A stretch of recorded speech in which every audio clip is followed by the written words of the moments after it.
Barcelona have enjoyed a tremendously successful season, winning the Champions League, winning La Liga, and of course winning the Spanish Cup, and hence completing the treble for the 4th time in their history. All led by this man, Leo Messi. But as they say, all good things must come to an end, and Leo Messi, who has led us to back-to-back Champions League trophies, now aged 33, has decided to hang up his boots. And it's not just him. Reports emerge that Messi, Suarez, Alba, Busquets and Iniesta are all set to retire after winning the Champions League twice in a row. The key group of players that helped Barcelona achieve so much over the course of the last decade are all gone. This is truly the end of quite possibly Barcelona's most successful era in their history. Although this is a really sad day for anyone involved or associated with the club, at the same time it is also the dawn of a new era, a new age Barcelona. But the question is, can they cope without Leo Messi? Can they cope without the likes of Suarez, Andres Iniesta, Sergio Busquets and all the other superstars from the previous generation? The talent is certainly there. The likes of Ousmane Dembele and Felipe Coutinho, youngsters like Ricky Puig and Alenia, and also academy prospects like Petar Ujovic, all of them will need to step up. With a few signings here and there, maybe we might be able to cope with the loss of our talisman. But this is it, guys. Season 3 of the Barcelona career mode begins now.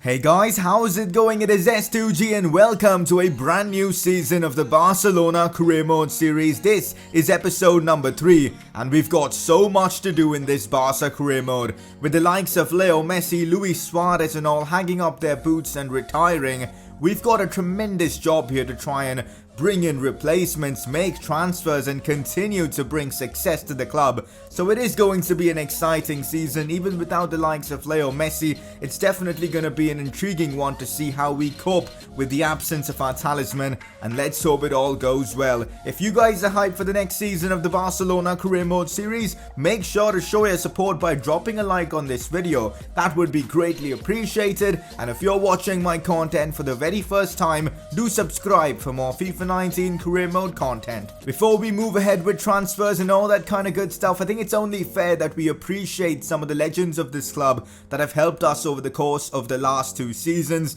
The likes of Jordi Alba, Sergio Busquets, Luis Suarez, Gerard Piqué, Andres Iniesta. We've given them all icon cards to show them some appreciation for what they've done here at Barcelona. And above all, it is time for us to show appreciation to Leo Messi, who we've given a 98 rated icon card. He's been so good for us over the course of the last 2 seasons, scoring 60 plus goals, 25 plus assists, a countless amount of trophies, a countless amount of goals against Real Madrid. He's been amazing for us, and to see him retire now hurts, but this day eventually had to come, and it's now our job to continue his legacy here at Barcelona and continue to bring success.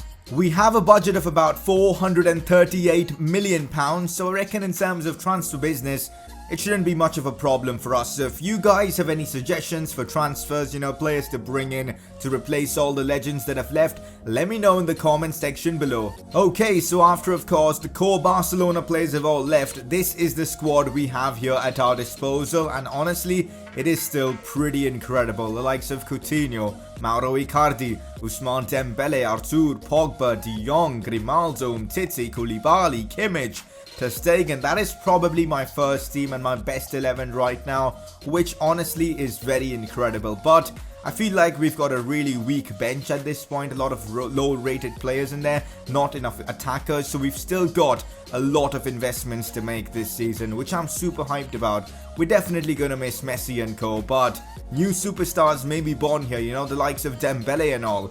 One thing I'll also say, a lot of you guys may be wondering, where's Leo Messi in terms of what have I done with him? Have I sold him or have I released him? I have released him indeed, so he's technically a free agent now, but we're going to just consider him retired at this point, and all the other players that we've, technically retired. So that's about it. So looking at the team, where do I think I need improvements?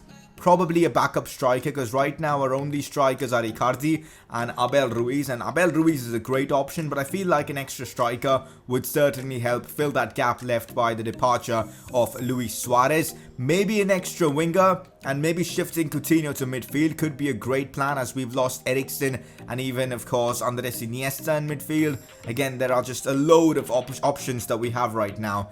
Again, right wing, I'm not sure if we need to bring in someone. Yes, we had Messi in that position, but I feel like Dembele and Malcolm can, maybe just fill that void left by Messi. Artur Pogba, perfect, as a first choice pairing. That's amazing. De Jong in that CDM, I feel like we need someone a bit better, and that's something I'm going to look at in this episode itself. Grimaldo, Miranda, perfect. Umtiti, Koulibaly, De Ligt, Longley, absolutely perfect. Even our right back position is sorted with Kimmich, Semedo and Wague. So defense, we're looking pretty good. I feel like midfield and attack is where we need to improve. So keep in mind when you're putting in comments for suggestions that we need midfielders and attackers. Also, keeping with the theme of getting, the old players retired, we're also going to be getting rid of Jasper Cillessen and bringing in a younger keeper. So if you guys have any suggestions for that, put them down in the comment section below. Press conferences make their return to the Barcelona career mode, so if you guys have any press conference questions, put them down in the comment section below, and I'll answer about 3 questions every single episode. Also, even season goals are back to the Barcelona career mode, and you may be wondering, why is it empty, where are the season goals? You know what, I'll let you guys decide all 6 of our season goals for this Barcelona career mode. So I'm going to be picking 6 season goals commented by you guys, so go down there in the comment section and let me know what goals we should try to achieve in this Barcelona career mode. Make sure to keep them realistic, because otherwise we'll end up like last season where we weren't able to finish our objectives and we were forced to forfeit our Christian Eriksen by releasing him. So do keep that in mind. Just take a look at this for the start of our season. I mean, having 2 games against Valencia, then Spurs in the UEFA Super Cup final, then Real Madrid as the league opener. Wow, we've got some tremendously difficult games coming up this season. I mean, early on itself, we've got some big ones, guys, and early on I feel like is where we're gonna struggle, with the absence of all the top dogs, trying to figure out all the tactics with the new guys and all. But we've got to straight away get off the mark in style, otherwise we'll end up in a bit of a bad position. I'm really looking to win the Spanish Super Cup this time around, because we failed to do so last season. A major part of this series is going to be the Youth Academy. I'm sure you guys are all aware of that. We've already got ourselves a few top players from the Academy. So I'm hoping we can get some more throughout the course of this season, getting scouting done. So I'm going to be sending Javi Chavez to Spain to bring us some Spanish talent for the next 6 months or so. But I'll let where to send these 2 guys up to you guys. So let me know in the comment section. We've got ourselves 3 pretty good players right now in our academy, Ayman Shanuda looks good with 89 to 94 potential. Simon Rizzo with 76 to 94 potential, and Antonio Esposito with 82 to 94 potential. Let's add to that and bring in some more talents. I talked about the first team, but what about the players on the bench and the reserves? So we've got some really good youngsters in the team like Ricky Puig and Alenia. Unfortunately, if you guys do remember last season, Puig suffered a 7-month-long injury, so I couldn't really use him much last season, so I'm super hyped about using him this time around. Alenia as well, he really came through towards the end of last season, performing well, scoring goals and all, so I'm eager to see more from him. Miranda this season is going to have a big role because of the departure of Jordi Alba. I'm really excited to use De Ligt a lot more. Nelson Semedo as well has been so good for us. Malcolm in there as well. Cucurella is one that I'm probably going to be selling, because I just feel like Miranda and of course Grimaldo are more than enough. Wague I'll keep because I like having options, and Wague has been pretty good for us in the few games that he's been played in. Ujovic, one of our most talented prospects, 70 rated, but he's got crazy good potential. The same with the likes of Patrice Pino, Ramsey, who we loaned out last season and now is 74 rated. He might be getting a big role for us this season. The only downside to him is his 4-star weak foot and just 1-star skill moves. We've got Insua as well, who already has scored for us. Apologies for my phone. That shouldn't be happening when I'm recording a video, but oh well, it happens sometimes. Insua with 4-star weak foot and 3-star skill moves. He scored on his debut for us, so I'm eager to see what all these youngsters can do. We'll all need them to step up for us to, succeed without, the core Barcelona team. Now time for the real stuff, guys. Transfer business, time to improve the Barcelona side, and we do need some improvements. And I feel like Sergio Busquets' replacement is something that we absolutely need. And I feel like this man, Sergej Milinkovic-Savic, is the perfect player. He's tall, 6'3". The best part about him is that he's also good going forward, so he adds variety to the team, and he's also pretty good defensively as well. He just feels like the perfect signing to me. He's only 25, so he's got about like 5 good seasons in him, which is more than enough. I know he's going to be expensive, but the thing is, we do have a shit ton of money to spend, so let's try and sign Sergej Milinkovic-Savic from Pep Guardiola's City. Offer transfer fee, so I'm going to be starting out with a pretty big offer of £80 million for Milinkovic-Savic. I feel like that's a very fair offer, so let's see what they come back and say. Oh well, they want 127 million for Milinkovic-Savic, which is huge. So what I'm going to do is I'm going to propose new transfer fee and counter for about 100 million. I mean, yes, we have the money, but there's no reason for us to spend more than what we need to. So let's see what they say about 100 million. Okay, so they do want 127. So as Pep seems to be adamant, I'm not going to be messing around, and I will be agreeing to the 127 million pound price tag that they've set. Now time to negotiate with him and his agent for the contract. So crucial squad role, which is to be accepted. I'm going to be accepting that. Let's see how many years does he want. We're going to offer him 5 years, which is what I want. I want to keep him at the club for as long as possible. No release clause. I'm absolutely perfect with that. I don't want him leaving anyways. £180,000. A decent signing bonus, but that appearance bonus is something I want to, get rid of. So let's submit offer for this. Now the wages are pretty low in comparison to his existing wages, so I'm sure he's going to counter with something. And you know what? He's still asking for less wages than before, so this seems like a sure shot deal, so let's get it done. And there you go, guys. Sergej Milinkovic-Savic is our first signing in the post-Messi Barcelona era. This is a huge signing. There you go. Sergej Milinkovic-Savic is now a Barcelona player. Kit numbers, I'm sure this is something you guys are going to really want me to address, because yeah, a lot of players with key numbers have left the team, the likes of Leo Messi and all. What to do with the number 10 kit, we'll talk about that soon, but these are the kits I've assigned the players right now. You guys can have a look at them and let me know in the comment section what players should wear what kits. I always love, giving proper kit numbers to my players. For now, I've given Mauro Icardi number 9, Luis Suarez's kit number. I feel like he deserves it. Artur is wearing number 8. After scoring in that Champions League final last season, he deserves to wear that number 8.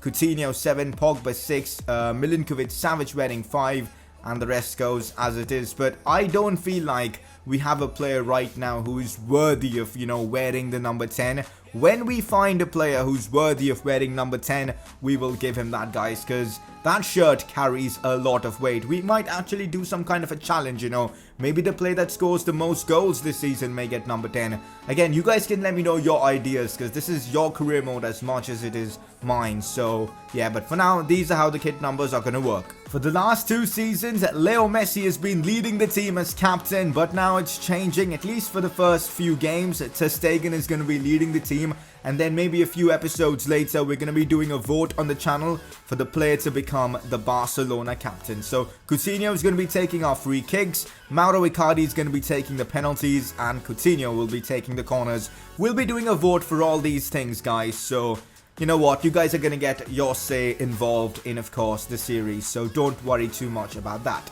We're now down to 309 million to spend, which is still a lot of money, and I'm not going to be making any more signings in this video because I want to read through all your comments and then decide which players should we sign, because we've still got a lot to decide whether we need to bring in an absolute, like top dog replacement for Leo Messi, maybe a Salah or something like that, or maybe just bring in a few backup players and just see how this squad works. So a lot to decide, and I'm going to be leaving all that to you guys in the comments. So further transfers will be made from episode 2 onwards, so that is the plan. Training is going to be extremely important in this series going forwards, because we need to get the likes of Insua, Ujovic, Pino, Puig and Alenia up to a high rating, and that's exactly why I'm training all of them. So let's simulate one of our first training sessions of the season. Good to see Alenia and Pino picking up A's. Pujinujovic with C's, and Insua needs to step up because he got himself a D. And there you go, I was talking about selling Jasper Cillessen, and we've done exactly that to Southampton, of course, and we've gotten ourselves about £12 million. And yes, that means we need to bring in a backup goalkeeper. You know what? This is actually a really respectable offer for Alejandro Grimaldo, but I'm not looking to sell him. He is our first choice left back right now. There is absolutely no need for us to get rid of him. And also, it's so weird seeing Juventus try and sign every left back possible. I mean, they've got the likes of Alexandro. Why do they need Alejandro Grimaldo? I remember they used to come in for even Jordi Alba. Such a weird club, man. What's going on with them, EA? Borussia Dortmund want to bring back Ousmane Dembele, and that is not going to happen, especially with the departure of Leo Messi. There's no way we're selling Ousmane Dembele. What even are these offers? Matthias de Ligt for a fee of 59.8 million from AC Milan. That is not happening. No freaking way is de Ligt going anywhere away from this club. Real Madrid wants Samuel Umtiti for £113 million. He's 91 rated, one of the best centre-backs in the world, if not the best. And I'm not selling him to our rivals, Real Madrid. We are going to be playing a game in this episode, which happens to be the Spanish Super Cup final first leg against Valencia. Now, this is a trophy we couldn't win last season because we got beat. And I'm really hoping we can win this one this season. So first leg will be in this episode, and I'm looking to get myself a good advantage to, go into that second leg away from home at the Mestalla in a good shape. That's the team I'm putting forward in this one against Valencia at home at the Camp Nou. This is our first game without the likes of Leo Messi, Busquets, Alba, Suarez, and all the other superstars. It's going to be difficult, man, without Leo Messi this season, I'm sure of that, but we've got to try and get our best done this season to try and win as many trophies as possible. So for this game, first leg and the first game of Season 3, that's the lineup I've put up. So I've gone with quite possibly my strongest 11 because I really want to win this game and get myself a good advantage. So Coutinho, Icardi and Dembele up front. I'm going with a 4-3-3 traditional formation. I want to see how that works for me now. Artur, Pogba and Milinkovic-Savic in midfield. Savic now 90 rated, making his debut for the club. Grimaldo, Umtiti, Koulibaly and Kimmich at the back, and Ter Stegen as our goalkeeper. So it's a solid team that we've got here. Let's try and get ourselves a solid result. Oh, brilliant from Ousmane Dembele, and here we go forward. Cut back inside to Paul Pogba. Pogba takes it wide. Still Pogba. Look at the strength from Pogba. Back to Icardi, but they get it away. And here's Dembele who shoots first time. Neto with a huge save. We are looking good in these early few moments, which is really positive. Well, this is not good. There you go. Marc-Andre Ter Stegen, the sweeper keeper, coming to the rescue there. Oh, Milinkovic-Savic there. Absolutely brilliant from the new signing. He finds Pogba now. Pogba keeps hold of the ball really well. Now, Mauro Icardi, he gets tackled ultimately, but Savic wins it back. I am really enjoying Milinkovic-Savic in this game right now. Pogba gets the shots off. A few deflections here and there. It's been a bit chaotic these first 20 minutes. Sees Kimmich. Kimmich now out wide to Ousmane Dembele. This is where the pace comes into the rescue. Cross-played into Artur. He couldn't get to it, but Savic is there to clear things up. Finds Coutinho. Coutinho tries to get the shot off, but Valencia clear. It is half-time now, and I'll tell you this, our midfield and defense has done a solid job, but I feel like going forwards, we're missing that X-factor, We're kind of missing Leo Messi. He brought us that goal-scoring factor, and right now, that just isn't there, but I'm sure it'll come soon, We've got talented players up front like Dembele, Icardi, and Coutinho. He's got the strength to keep hold of the ball. Good play from him. Now Mauro Icardi, fake shot, still Icardi in a good spot. Icardi cuts this one back. Can someone get to it? Neto gets there first, unfortunately. Man, we're getting so close to scoring. Here he goes forward, running with the ball, with pace as well. Still Milinkovic-Savic, a chance for him to score with a finesse shot. He's done it on his debut. It's Sergej Milinkovic-Savic who puts us into the lead against Valencia. We brought him to replace Sergio Busquets to, dominate that midfield. Instead, he's doing that as well and going forwards and scoring goals for us. What a surging run from the midfielder. Beats one and then just puts it in to the back of the net. What a player we've signed. 120 million, I feel he's absolutely worth it. His debut goal for Barcelona. Big challenge there from Umtiti, and now here we go again on the attack. Maybe Ousmane Dembele can run into space, and he's doing exactly that. Here goes Dembele with all that pace. Still Dembele. Cuts on his left. Puts in a cross. Ah, the cross just wasn't good enough. I was trying to find Icardi. Just didn't work out. What a game for this man, Sergej Milinkovic-Savic, as it's full time and we've got ourselves a 1-0 advantage going into the second leg at the Mestalla. And I'm really happy with that. It's a new team that we're playing with pretty much, you know, no Messi, no Suarez and all that. So really happy with the way the lads played. So let's hope the second leg we can get the job done. The next episode is going to be crazy because first of all, we'll have the second leg of the Spanish Supercopa against Valencia at the Mestalla. And apart from that, we've got ourselves a big game against Tottenham. Europa League winners versus Champions League winners. A chance for us to win potentially our second trophy if we can get past Valencia. And if that wasn't enough, there's going to be a tremendous amount of transfer stuff going on in the next episode, so make sure to leave in your transfer suggestions in the comment section below. Okay, so before we end off today's episode, it is time for you guys to vote for your informed player of the episode. Your first nominee is going to be Milinkovic-Savic, who I thought was so good throughout the course of this episode. He scored a fabulous goal on his debut. It just doesn't get any better for him. And your second nominee is going to be Paul Pogba, who I thought was again a dominant figure in midfield. The reason we got past Valencia was because our midfield was so good, and I guess they do deserve credit for that. So you guys can vote for your pick by clicking the I button on the top right of your screen. And that is it, guys, for the first episode of the Barcelona career mode. I really hope you guys have enjoyed this one. I know some of you guys are going to not find this fun because there's no Messi, and I do understand where you're coming from, but I feel like to make this series prolonged and a longer series, we had to make that step, you know, to try and, you know, develop the youngsters, give them more chances by getting the old guys all retired. And I feel like as a series, this will be a lot more fun because now we've got a real challenge to try and win without the players that have been carrying us so far, because otherwise if we had Messi and all, it would be the same thing as last season, you know. And I feel like this way it's a lot more fun, and I hope really that you guys also enjoy this. I put in a lot of effort in my videos and I really hope you guys appreciate that. So if you're watching my content for the very first time, do subscribe for more FIFA 19 career mode content, and I will see you guys tomorrow itself for another episode of the Barcelona career mode.